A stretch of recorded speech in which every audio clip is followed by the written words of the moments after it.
After a week's delay, the City of Johannesburg was able to finally pass what they call an inclusive budget in an extraordinary council on Thursday, June the 9th. The budget was presented by Finance MMC Jolidi Matongo through a virtual sitting in order to allow for COVID-19 restrictions. We were not able to pass the budget before the start of the financial year, precisely because we're engaged in a long process of consultation to make sure that when the budget is presented to council, almost all political parties support the budget, which is what you saw today. All parties supported the budget except the EFF. An investment of over 1 billion rand in what we call high impact programs in areas like Orange Farm, Deep Sloot, Ivory Park, Ebony Park, Lakeside, Kliptown, including Rivali, where we are going to be doing a massive infrastructure upgrades on water and sewer, upgrades, roads, the issue of housing developments, the creation of jobs. 1,350 people will be employed across the city,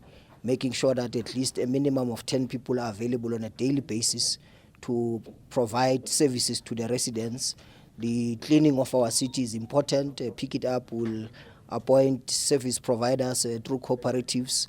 Those cooperatives across the regions will employ a minimum of 15 people who will be available on a daily basis to keep our city clean.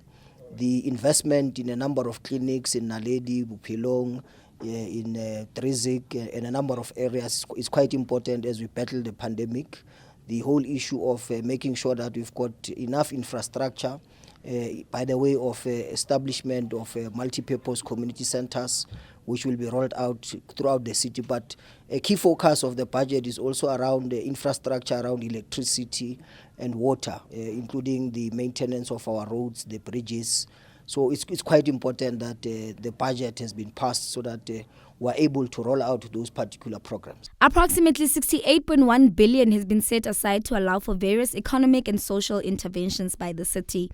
But the real question is, does the EFF's refusal to support the budget have any impact on the business of council? It doesn't. I think what the EFF is doing is trying to achieve a political objective. They are in the opposition. So if you are in the opposition, their role is to oppose, as they understand it. But as a true politician, once somebody presents something that's good even for your constituency, you should be able to have the heart to support. But I think they are just, opposing for the sake of opposing.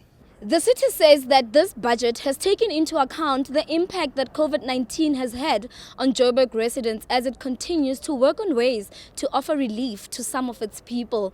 And so we got some analysis from the organization Undoing Tax Abuse, as it mentions that improving service delivery in South African municipalities is one of its core objectives. For the size of this city, and where it stands right now, we believe it's in a very precarious position. Its cash flow is not good. It's going to get worse.